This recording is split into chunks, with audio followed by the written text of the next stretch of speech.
Ahojte priatelia, toto je najlepšia novinka roku 2025, nový Peugeot Traveler v modernej úprave.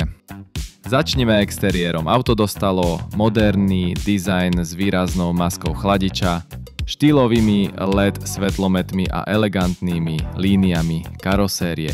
Traveler je určený pre tých, ktorí si cenia praktickosť aj prestíž. Teraz k technickej časti. Pod kapotou máme výkon 132 kW, teda 179 koní, dieselový motor a automatickú prevodovku, ktoré zabezpečujú pohodlie a istotu na každej ceste. Spotreba paliva príjemne prekvapí, pretože na taký veľký minivan je dosť úsporný. Interiér ponúka priestor a pohodlie, ako aj moderné technológie, ktoré robia každú jazdu príjemnou. Traveler je ideálny pre rodinné výlety alebo cesty s priateľmi. Ďakujeme za sledovanie, špeciálna vďaka za lajky, odoberajte, ak milujete autá, prajeme krásny deň a do skorého videnia.